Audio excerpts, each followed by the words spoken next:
A couple Saturdays ago, I took my dog for a walk in our very Jewish suburb, and I couldn't help but notice a few young guys several metres ahead, huddled and wearing hoods. They were hunched over in deep conversation. Then their gaze met mine. Was I being neurotic?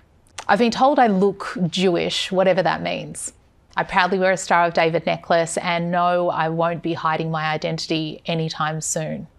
These guys were of similar age and appearance to those I had seen just 24 hours prior as my phone lit up with videos. The knife-wielding gangs of thugs who hunted Jews on the streets of Amsterdam. And here's the thing about fear.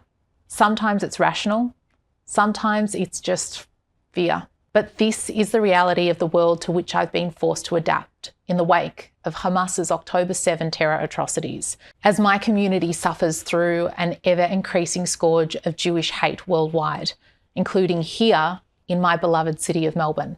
Why? Because the Jewish state dared to defend its citizens against the radical Islamists who breached its border and butchered 1,200 people, the elderly, men, women, children, disabled and babies, and kidnapped 251 into Gaza as hostages. Cue the abuse, discrimination, denialism, intimidation, vandalism, gaslighting, doxing, and violence against Jews erupting across Europe, the US, Canada, Latin America, and yes, Australia. And as a Jewish woman, I'm all too aware of how sexual violence has been weaponised as an anti-Semitic hate crime too.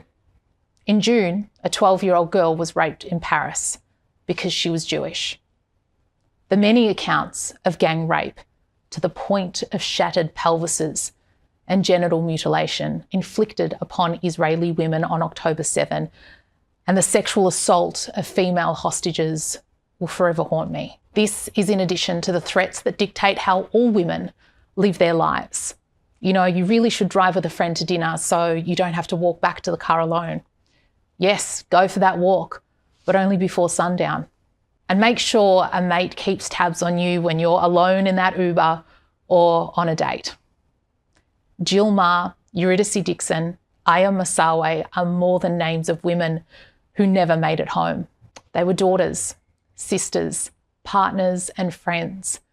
Their memory and cruel ends forever carried in the hearts and minds of Australian women. But there's a particular vulnerability that comes with being not only an Australian woman, but one who belongs to an ethno-religious minority currently attracting profound hate worldwide. It's part of a collective memory that courses through the blood of every Jew. The Jew never wandered, the Jew fled for their life since being forced from their ancestral land of Israel and into exile, first by the Babylonians in 586 BCE, again in 70 CE by the Romans, and having pinballed between pogroms across the globe ever since. So, was I sickened by the vision from Amsterdam and the intergenerational trauma it evoked? Yes, viscerally. But was I shocked? No. And if it's a shock to you, wake up. This is what happens when unchecked hate is left to fester, and what it means to globalise the intifada. More anti-Semitic riots have since broken out in Amsterdam, and Jews have been attacked in Sweden, Belgium, and France too. Such hatred doesn't occur in a vacuum. Home to the largest number of Holocaust survivors anywhere outside of Israel, Australian Jews know this deeply.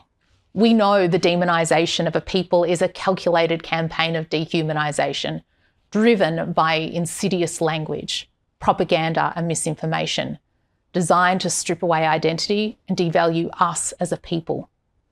It descends to such depths when leaders don't lead, when governments don't govern, and when police don't police, when businesses ignore bigotry, when universities trivialise, when media misreports, when it's #MeToo unless you're a Jew.